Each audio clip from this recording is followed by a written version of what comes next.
yourself or to this department. Treat everybody with courtesy. In the United States Air Force. In that you could pass it and qualify.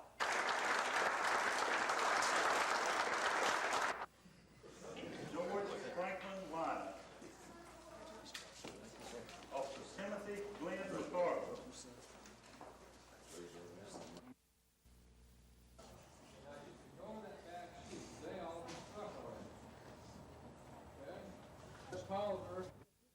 The Office of District Attorney Jimmy Evans for the first time is sponsoring this Explorers program, and we're really looking forward to it, primarily because of our commitment to helping prevent crime through education and working with these youngsters.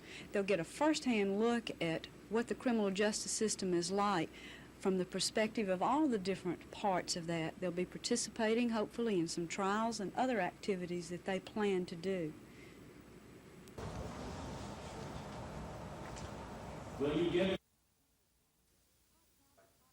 Pike County cotton growers met in Troy tonight to hear firsthand about this new program designed to eliminate boll weevils. These growers would be thrilled to rid their cotton fields of the costly insect, but they have a lot of questions. I'm really undecided as to which way, if we had to vote tonight, that it would go. I would say if we were voting right now, that it would probably be voted down. Cotton growers in 13 Alabama counties will vote on the program in a couple of weeks. Many are concerned about the $90 per acre commitment for 3 years. For any cotton grower, that money is a big investment. But the folks answering questions say for no boll weevils, the money will be worth it. It has to be looked at as a capital investment, like land and machinery or buying a tractor or a picker.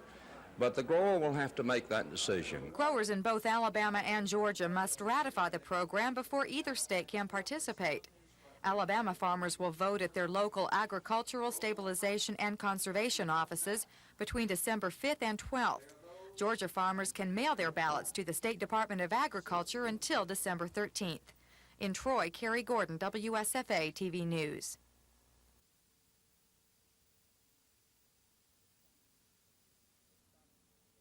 The summit is a beginning of a new Soviet-American dialogue in the efforts to achieve peace between our nations. I'm hopeful that future talks will enable us to seek common ground on serious differences that exist in U.S.-Soviet relations. It was overall a good expression of the fact that they have agreed to meet again and agreed to keep on meeting, and this is good because now President Reagan has met with the head of Russia, and now every president since World War II has met with the head of Russia. And I think that it means that I think our chances for continued peace have been enhanced.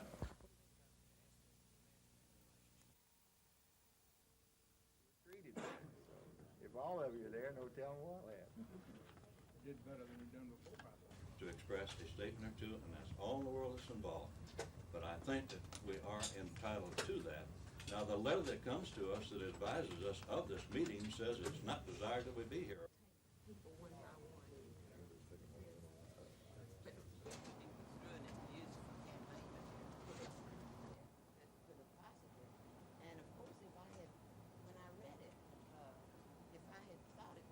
In college and in high school about the operation of state government. In fact, I just want.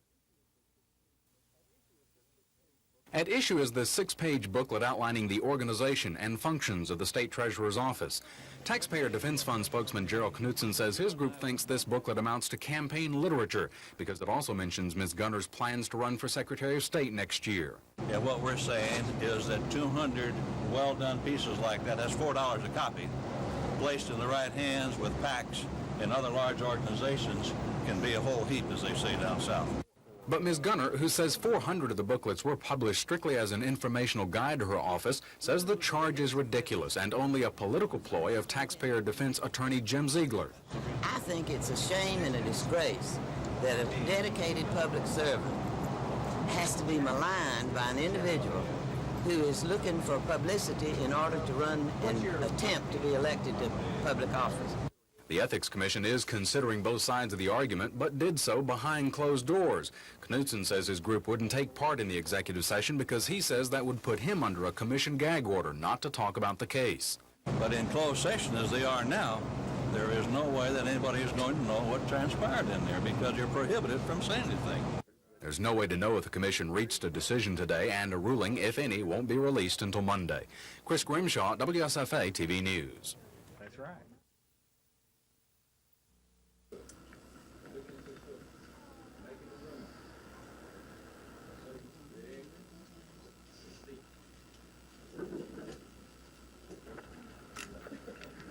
Jackie Lee Church. Johnny R. Clayton.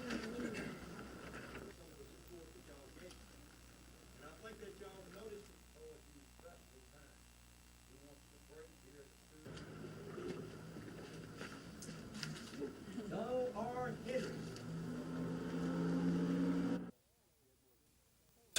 It was overall a good expression of the fact that they have agreed to meet again and agreed to keep on meeting. And this is good because now President Reagan has met with the head of Russia, and now every president since World War II has met with the head of Russia. And I think that it means that I think our chances for continued peace have been enhanced.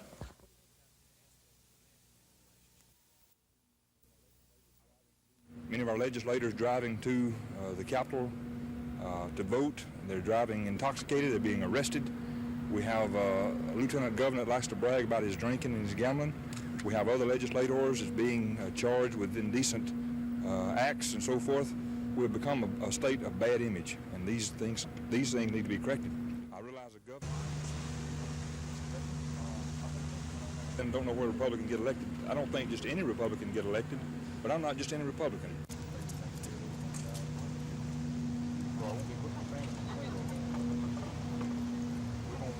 Not to promote China and Japan and Taiwan. If the dollar...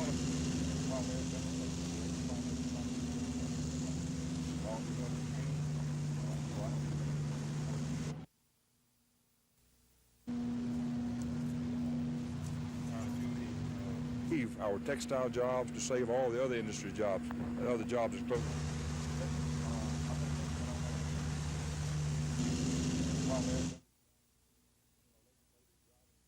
Many of our legislators driving to the Capitol to vote. They're driving intoxicated. They're being arrested. We have a lieutenant governor that likes to brag about his drinking and his gambling. We have other legislators that's being charged with indecent acts and so forth. We've become a state of bad image, and these things need to be corrected. The polls are showing that the people don't want what's in here. 15, 20% red. We work hard.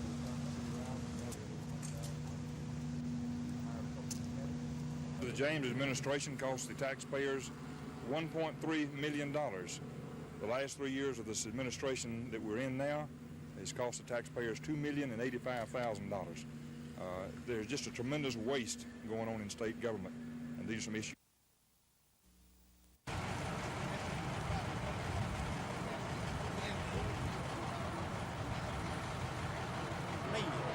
Out of your inventory that we have, so you can get your inventory. You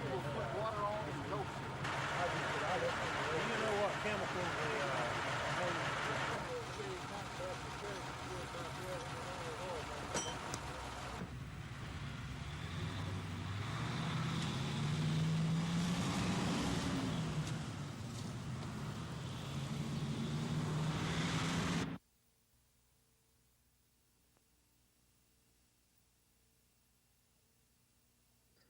face, our common mutuality, can begin to feel more comfortable with each other and more trusting of each other, so that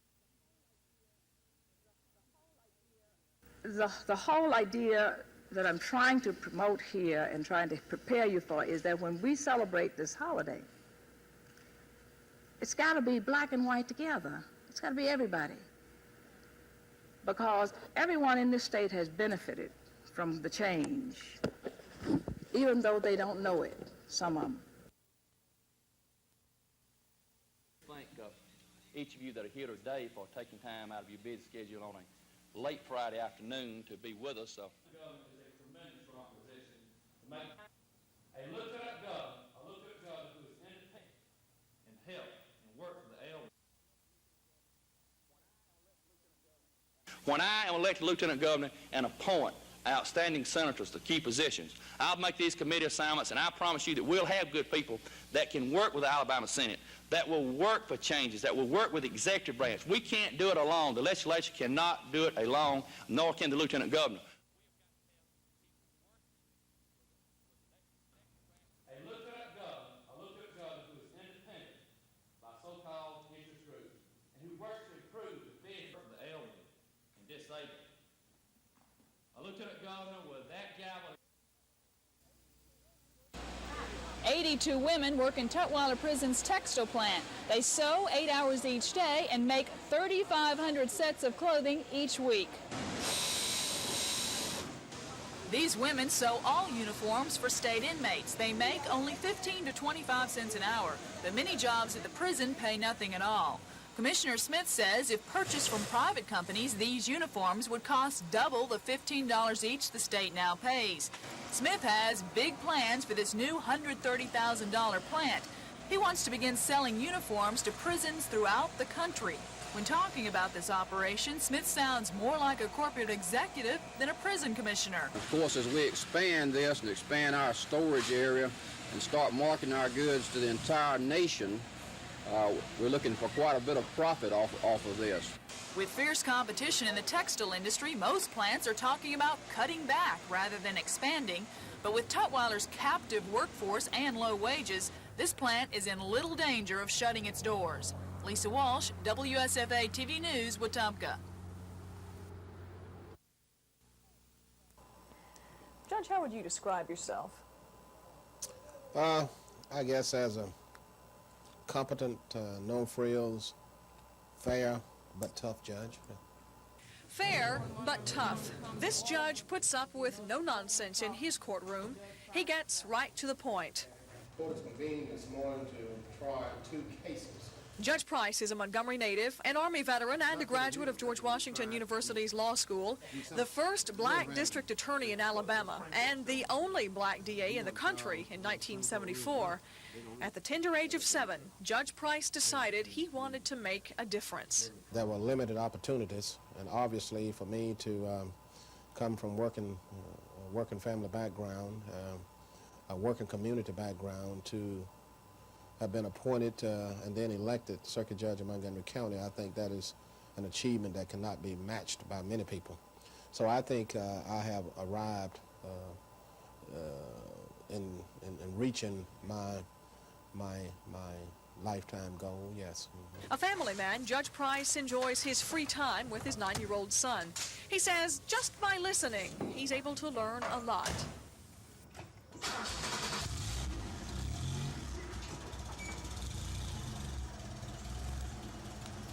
You know, a lot of us as parents think we have all the answers, and we do all the talking to the children and very little listening. But I tell you, if you can just take the child, and which I like to do on Saturday mornings particularly, and just take him, put him in the car and ride, and just listen to him talk, he'll tell me a lot that's going on in his life with his little friends, and of course at school and those type of things. I think that's what I like to do. And what about the future? Judge Price says he doesn't have any particular ambitions. However, he could change his mind. For now, he's satisfied with plenty to keep him busy. He says he can realize any ambition in his position as circuit judge. Gina Gregory, WSFA TV News.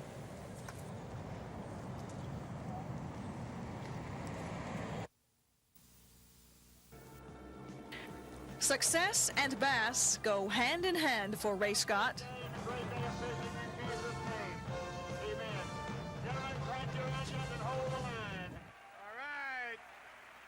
16 pounds, 14 ounces. Scott's Bassmaster Tournament Trail attracts professional fishermen from around the world. Some pull in 6-figure salaries, all for catching fish, something most people consider a hobby. Well, a hobby for some, a business for others. Scott publishes 4 fishing-related magazines, 2 how-tos, and 2 for retail trade. He's also into television, starring in his own TV series, The Bassmasters. The pictures on the wall tell the history of bass tournaments, the first almost 20 years ago. I'm getting older, you know, so I'm getting all my hair.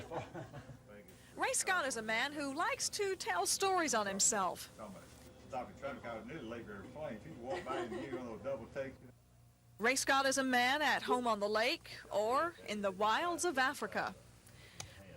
Ray Scott is a man making his dream a reality. Well, Gina, I think everybody has a fantasy, and mine always was to be able to do that which I wanted to do and somehow make a living from it. You might call Ray Scott an expert on bass. He's building a lake that should be the perfect home for fish. The next tree over is sticking straight out in the water, and I planted it in the bank, and that's to give more shadow, see, for the fish. They like shadow. A bass can't close his eyes. You know that? So as a result, the only way you can protect it from the light is to get in the shadow, see. And that's why these things are so important. Without brush, if this were just a bathtub lake, you wouldn't know where to look for the fish. You're very successful. What do you think people think of you? What do you think they see in Ray Scott? Well, they probably see something that's not really real. I'm pretty basic and not terribly complicated. Most fishermen and hunters are not. But I'm just, I understand people's interest. And my whole marketing philosophy is to give them what they want. And I really think that that's the key, is to knowing what people's interests and needs are and then fulfilling it most perfectly. Gina Gregory, WSFA TV News.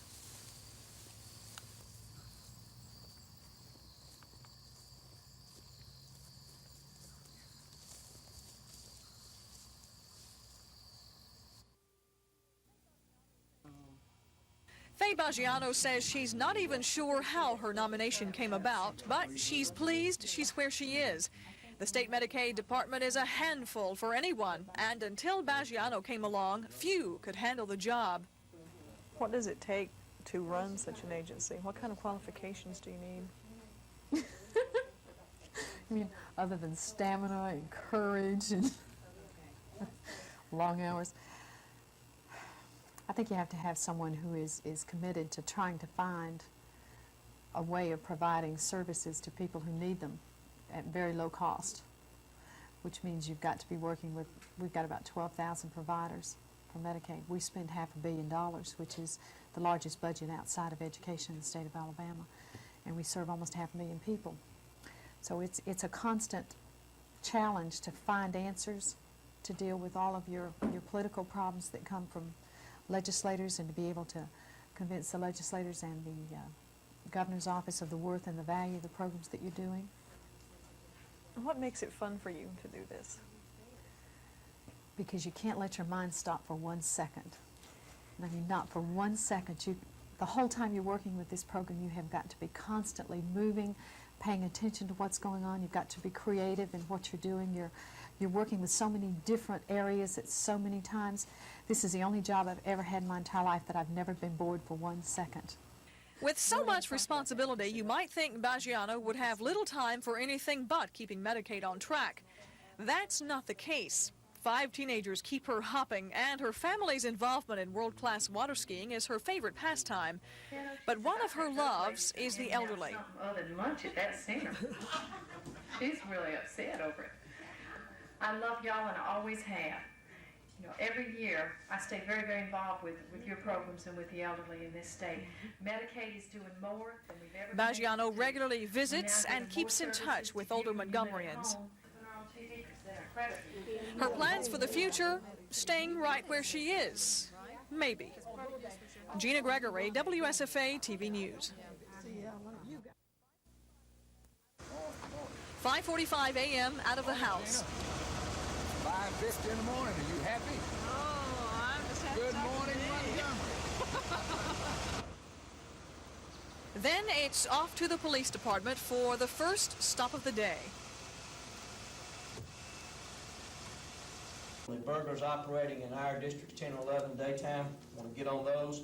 Have some additional lookout material this morning on an Albert Gray, also known Mayor as Fulmer Slim. regularly inspects every city department, but he never goes to the same places 2 days in a row. The mayor likes to be unpredictable. This early rise and shine routine, however, is normal. Fulmer likes to get the feel of the city before going to his office. Fall out.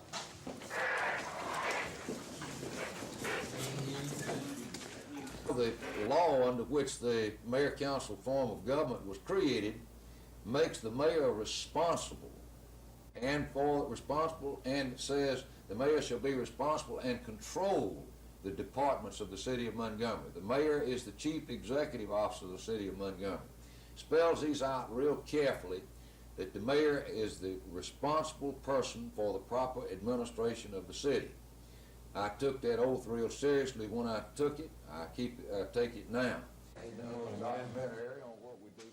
But I think they like to see me out on the job. They like to see that the mayor is interested in them as people and what they're doing. 7 o'clock. The sight of these orange garbage trucks pulling out of the city lot one by one every day brings a smile to the mayor's face.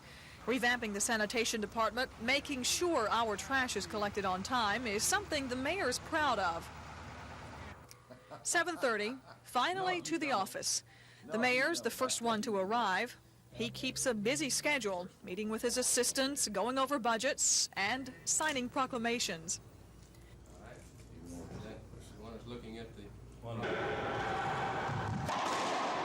For lunch, the mayor serves up a hearty game of racquetball. 2:30 p.m., time for a staff meeting. And when everyone else leaves the office at 5, the mayor's still on the clock. This night, he mingles with other hungry folks at the Taste of Montgomery. Gina Gregory, WSFA TV News. Former Auburn linebacker Greg Carr and former Alabama tight end Preston Gothard. Both find themselves in similar situations. Of course, both are from the state of Alabama. Both are rookies with the NFL's Pittsburgh Steelers. Both are fighting to make a name for themselves in the big leagues. But that's not all. You true Alabama and Auburn fans, hold on to your hats. You see, Gothard and Carr, yes, a former Crimson Tiger and a former Auburn Tiger, are now roommates in Pittsburgh.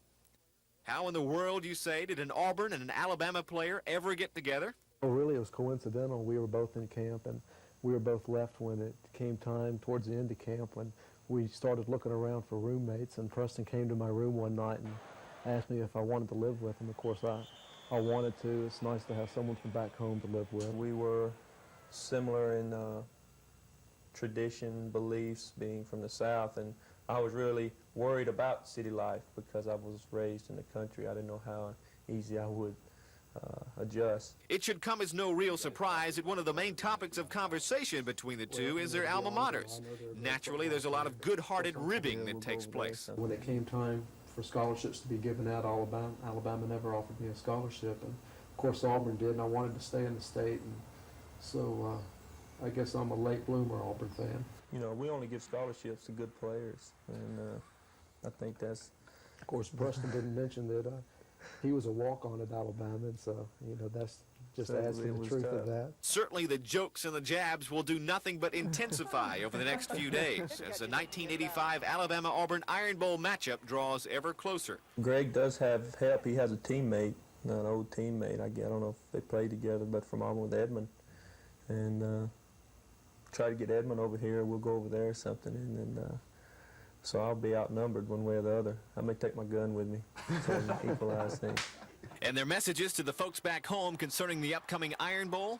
Bet with Alabama, I think, would be a good deal. I would like to encourage my teammates back at Auburn to remember how much it means to all us Auburn graduates, and, you know, victory sure would be nice. No matter what the outcome, life will certainly be a little tougher for one half of this particular household in Pittsburgh. Mark Thornhill, WSFA TV Sports.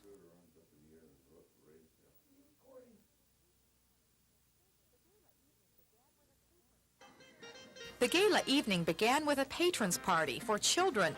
With a variety of performers stopping by, children were able to get close up and experience the art firsthand.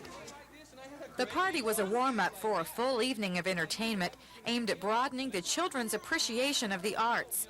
The showcase benefits the Children's Hospital of Alabama, a hospital helping children from across the state.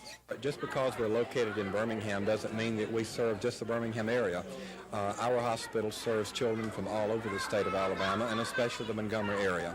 Attending the performance was First Lady Lisa Wallace, accompanied by her 11-year-old son Taylor.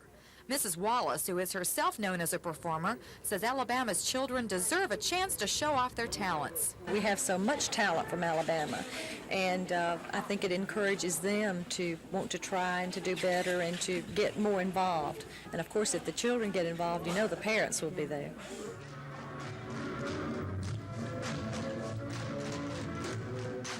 Although this is the first showcase of performing arts for Alabama children, officials with the hospital and the State Arts Council say this is one event they'd like to have again. Carrie Gordon, WSFA TV News.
The Greenville Tigers have made it to win number 13. Tonight at home, they got off to another fast start.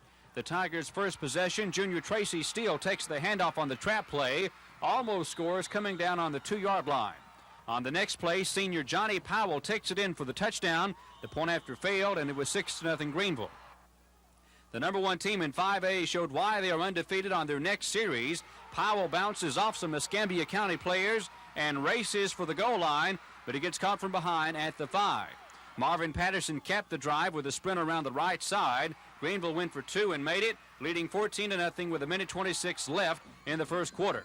Escambia County scored thanks to a great effort by their specialty teams. After William Watson's punt, Atmore's John Kraft runs down the right sideline for the touchdown, but it was not to be enough tonight as Greenville continues their unbeaten streak at 13 and stays alive in the playoffs, winning 20-18. Jim Jackson reporting, WSFA TV Sports.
I really love that accordion. It's good. It's a real particular. You know, I think the greatest thing is codes. That's right. Really good guy. He's really good. Boy, he was a good soldier. I mean, you know, here he is coming in his senior year, and he doesn't stop. Yeah. I don't need you, son. Not even 4 years old. At first sight, this looks like a serious accident. A school bus carrying children, a van pulling a boat, 3 cars and a motorcycle have apparently collided on a narrow road. But with a closer look, you will see the injured passengers wink and squirm as fake blood is squirted on their skin and clothing. The fact that spectators are standing around also gives you the hint that this is only a mock exercise, not a real disaster. That car probably did a flip or something, was maybe traveling at excess speed, and it turned over, skidded into the bus, and then another car in the back of that car went through and smashed into the end of that car. This elaborate imitation is for the benefit of several Boy Scout troops from Chilton and Autauga counties. The Boy Scouts are learning about first aid, and this staged disaster is good experience. We hope that they will get several things. One is an appreciation for the work that our emergency personnel do. Another is a learning experience that they can actually use should they ever run into an emergency situation. The Boy Scouts are told if they know just a little bit about first aid, they could save a life, and that's quite an incentive to learn. Well, we just been learning about first aid and how to use it now. And then some people have been doing cooking. Now they're learning how to do cooking. How we, like if this was real, how we would fix people up, and we've learned how to use tourniquets and put bandages, and mostly that's what we've been learning. Scout leaders say knowing what to do and what not to do is important in an emergency. They all hope the Boy Scouts never have to put their first aid skills to the test. But if they do, the Scouts stand prepared. In Prattville, Carrie Gordon, WSFA TV News.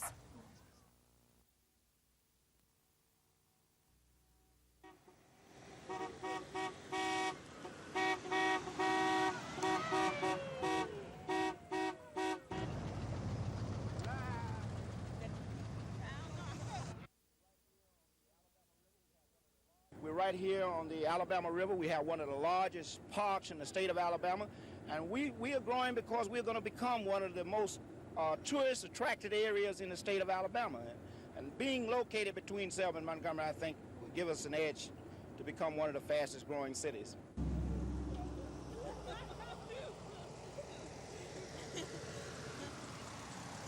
Y'all better wait.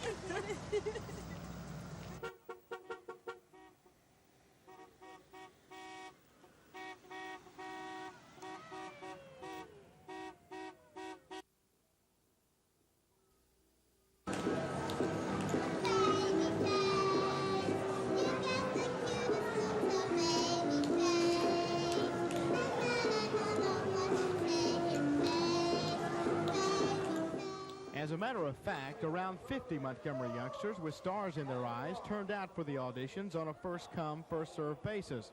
In addition to reading from a prepared script, the kids are allowed to perform their own skits. And Showtime crews say Montgomery definitely has some talented children. Absolutely. We've had a great time this morning. We've been very amazed with some of the kids that have come out, and what we're looking for is kids that have a lot of creativity, personality, and presence in front of the camera. And we've been real pleased with what we found here. The youngsters range in age from 6 to 14 years old, and they are only allowed to audition if they have never received payment for their talent. The children who participated today can more than likely expect to see good results because Montgomery is the only market in the Southeast Showtime will hold auditions. And if they are among the few chosen, they could be off and running. If a child wins the national competition, that child with their parents will be flown to New York, all expenses paid, and they'll be do the taping for the segment of Family Time, which will happen. From there, who knows? Scott Edcott, WSFA TV News.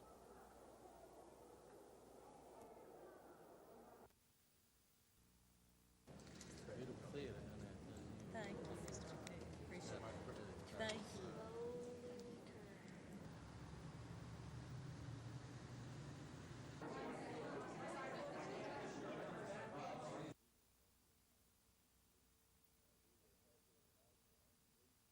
We will have here tonight the complete spectrum of Alabama arts, from the classics to folk music, and we hope to showcase some of our fine Alabama artists here tonight.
We pick it up in the second quarter with no score. Penn State in white. DJ Dozier goes right up the middle and into the end zone. 7 yards for the score, 7-0 Penn State.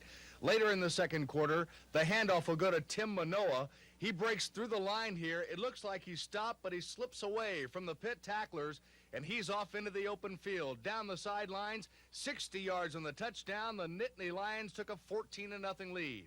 Then on Pitt's next series, John Congemi will drop back to throw here, but he's pursued by Don Graham, who knocks the ball loose into the end zone. Pete Giftopoulos recovers for the touchdown. Penn State led 21-0 at halftime. Now to the fourth quarter. Tim Manoa would score again, this time a 3-yard run. Penn State goes on to shut out Pittsburgh 31-0. Scott Clark for NBC News. When you think of high school football, the first thing that comes to mind is the long run, or maybe even the long bomb for the touchdown, and more than likely the state championship. However, there is one very important element to the color of high school and college football.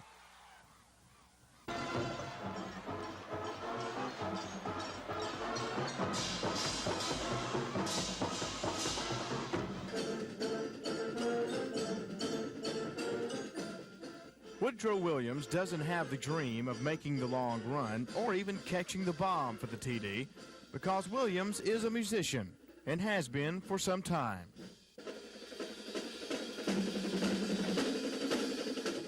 When I was 5 years old, my dad just started me playing drums, and ever since then I've just been taking lessons until I got in junior high school. I joined the band in junior high. I've been playing ever since then. Williams was selected as one of 2 Alabama students to march with the McDonald's Band after Robert E. Lee Band director Alan Brooks nominated him for the spot. Last month, the good news arrived. In addition to marching in the Macy's Thanksgiving Day Parade, Williams will be off to march in the Chicago Christmas Day Parade, the Rose Bowl, and Fiesta Bowl Parade. Williams says it's what every band student strives for. It's a real big accomplishment because only 100 people from the nation and 104 in all get to be in the band. And just what do his fellow band members think about all this? They're real excited for me. They're happy to see, somebody from their band get to go and play with other musicians and stuff. Scott Edgott, WSFA TV News.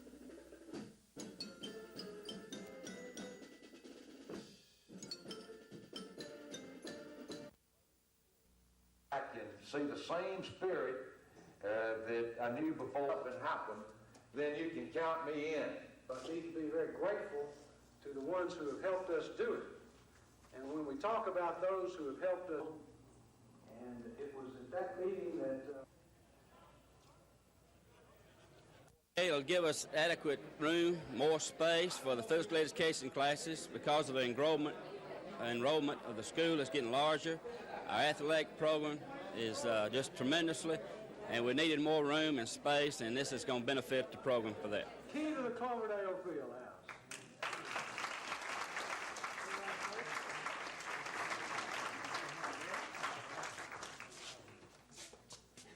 I'd like to say on behalf of the Cloverdale students, faculty, and the community center staff,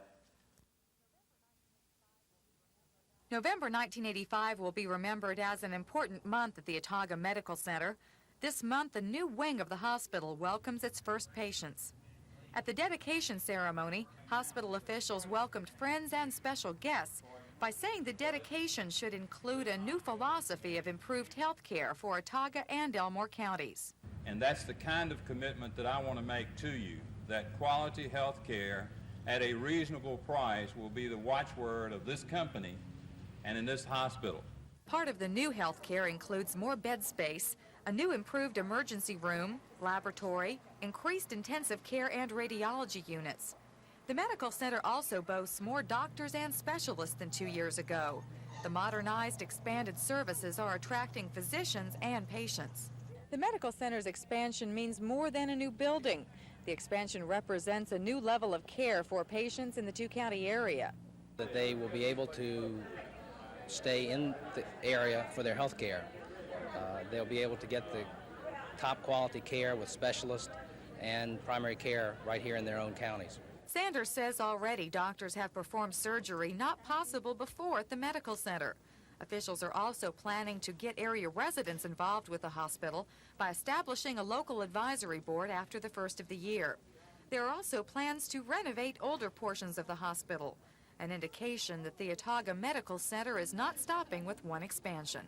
In Prattville, Carrie Gordon, WSFA TV News.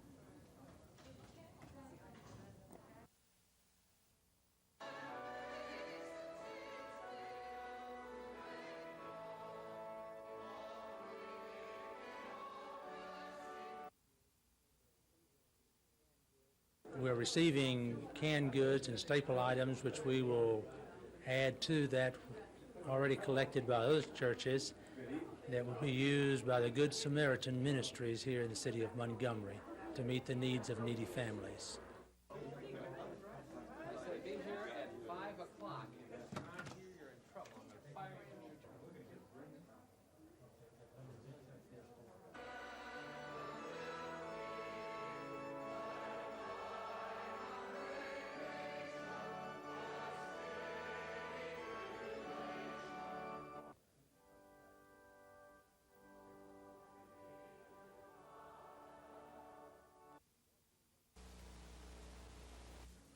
In the first quarter of the game, Washington Redskins in white. George Rogers with a 2-yard touchdown plunge that gave Washington a 7-0 lead.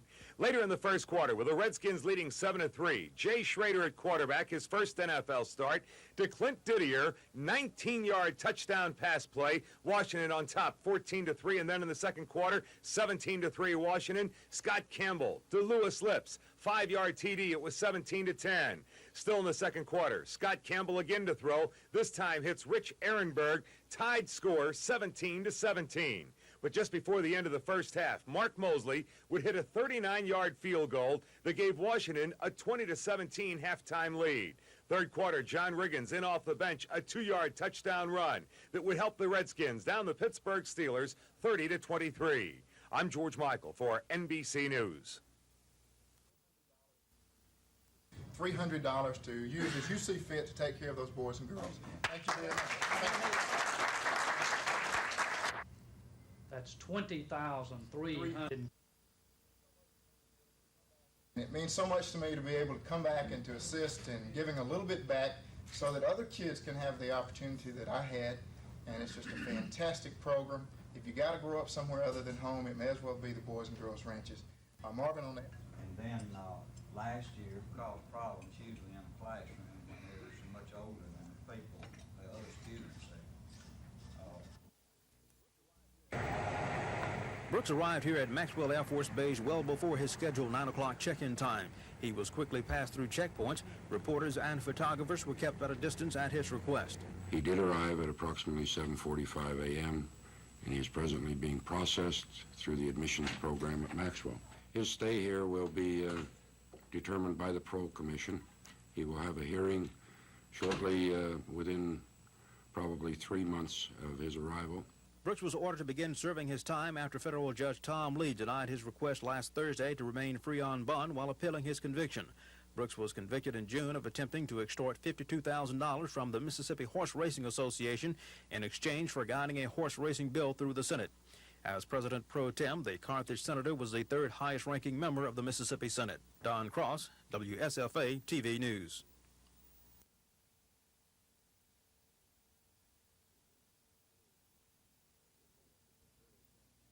This incident occurring in Hayneville as it did during the weekend, the daytime hours, it just seems inconceivable that the thing could have taken place without someone having seen something. And right now, I think the most help we could get would be from some of the citizens around Hayneville that coming forth and giving us any information that they may have. However insignificant it might seem to them, it may be just what we need.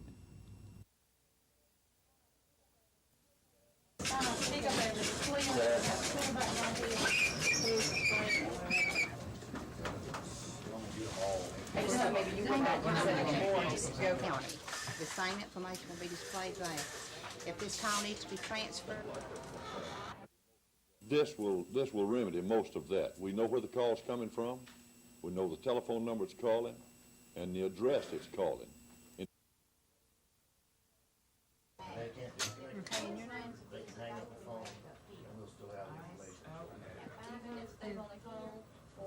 Transfer and identification of the answering point or dispatcher, and fire department calls in the county plus 911, we told the food force until. And we're very proud of the fact that it will be online next Monday. They will out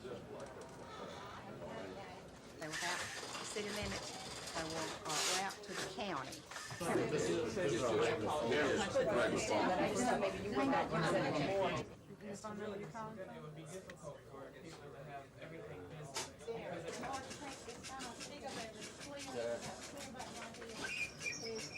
Dispatcher, and will enable us to serve our citizens. County Commission to hold Disconnect or the transfer and identification of the answering point or dispatcher, and will enable us to serve our citizens. The Taxpayer Defense Fund asked the State Ethics Commission to look into their charge that Ms. Gunner violated the ethics law by having a small booklet published at state expense, which mentioned her expected campaign for Secretary of State next year. The watchdog group claims the booklet amounts to campaign literature. Ms. Gunner says it's strictly an informational guide to her office's duties and responsibilities. The Ethics Commission discussed the case behind closed doors last Friday, and today issued a one-sentence ruling saying the evidence was insufficient to hold that she had violated the law. Naturally, nobody likes to be accused of wrongdoing, but I thought that was the way they would probably rule, because I didn't feel that I was guilty of what I was charged with. But the Ethics Commission decision was reportedly a 2-2 tie, with the chairman, Ed Shirling, casting the deciding vote in favor of Ms. Gunner. While Taxpayer Defense Fund spokesman Gerald Knutson says he never expected the politically appointed commission to rule against a so-called member of the establishment, he is pleased with the close vote. That is a significant, and I think that's revealing then. If there was within that vote, then that, to me, says there's some and substance to the charge that was originally made. Knutson says that's it in pursuing this case. He says his group will now go along with the ruling and will move on to other issues. Chris Grimshaw, WSFA TV News. And what happened?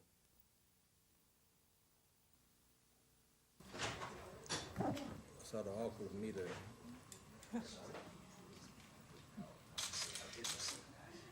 She's lovely, Mrs. Wilkes, Alabama, 1985.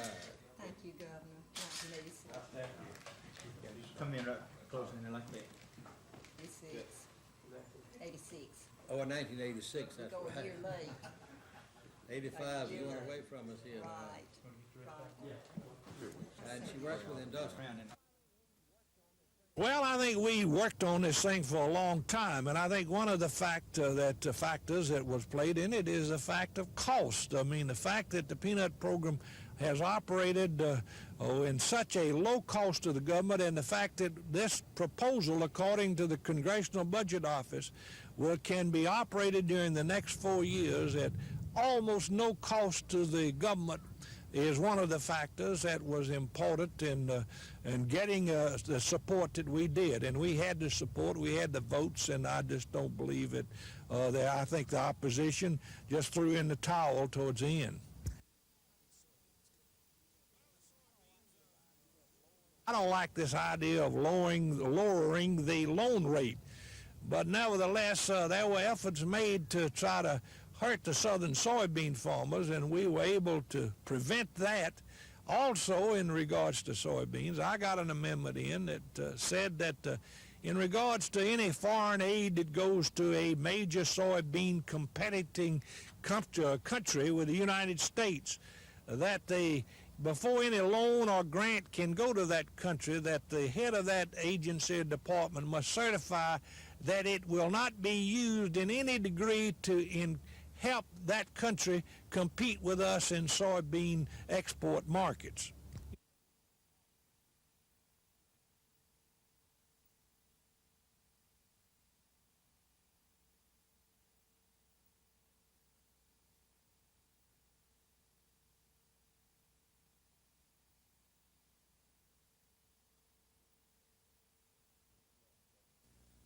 We had them 17-3. It was 79. Come back out the second half and thinking, boy, we're just going to let some of the other guys play. Next thing you know, it's 18-17 in the fourth quarter. And I'm going, I can't live in this state if we don't win. We weren't ranked, but #1 in the country. And we're behind. Yeah, but I recall that fourth quarter drive. That was, it didn't take you many plays to get in the end zone, as I recall. No, that was probably the highlight of my athletic career. Was being able to drive the ball in 6 plays and then having the wonderful opportunity to score the touchdown. People always kid me because That was probably the only touchdown I really got excited. You know, jumped up and down and acted. As I recall, nobody was around you. It was one of those crazy things, wasn't it? Well, I just jumped inside. They were kind of leaning towards the pitch guy, and next thing I know, I'm in the end zone, and the next thing I know, I'm all excited and feeling a lot better.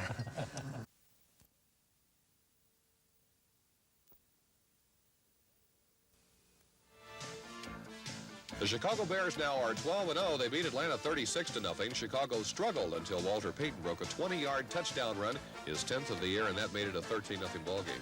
Payton rushed for 102 yards, his 7th straight 100-yard game or better.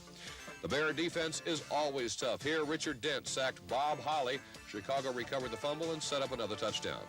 William the Refrigerator Perry once again thrilled the crowd. Perry got his 300-pound-plus body airborne, diving into the end zone for a score. Once again, the final 36-0 Chicago. The Rams got back on the winning track. Los Angeles beat the Packers 34-17. Olympic sprinter Ron Brown scored twice on kickoff returns. This one was his second. It tied a National Football League record. The win snapped a two-game losing skid for L.A. The Rams now are 9-3. The Cowboys came from behind to beat the Eagles, the final 34-17. Dallas quarterback Danny White tossed 3 touchdown passes, this one for 19 yards to Mike Renfro. The New York Giants beat St. Louis 34-3. With the score 13-3, Phil Simms here hit tight end Mark Bavaro for 12 yards and a score. The Giants are 8-4, tied with Dallas atop the NFC East. The Jets beat New England 16-13 in overtime. We pick it up in the overtime period. The game breaker turned in by Kurt Sohn. He returned a Patriot punt, 46 yards. He got down to the New England 15-yard line before being knocked out of bounds. From there, Pat Leahy kicked his 3rd field goal of the day. The Jets now are 9-3. They beat the Patriots again, the final score 16-13. The Raiders won in overtime. They beat Denver 31-28. Here late in the game, Steve Sewell scored from short yardage for Denver, and that tied the contest at 28-all. Chris Barr nailed down the victory. Barr kicked it through the uprights. Again, the final 31-28. The Raiders now tied with Denver for first place in the AFC West. Miami beat Buffalo 23-14. Dan Marino had another good day. Here, Dan hit Dan Johnson in the end zone, 15 yards and a score. Tony Nathan iced the victory. Nathan scored from the 4-yard line. The Dolphins stay in the race for the AFC East title. When the Browns and Bengals get together, it's always exciting. Cleveland won yesterday's game 24-6. The game winner came in the 3rd period. Gary Danielson hit Clarence Weathers for a 72-yard touchdown. Cleveland is 6-6, tied with the Steelers in the NFC Central.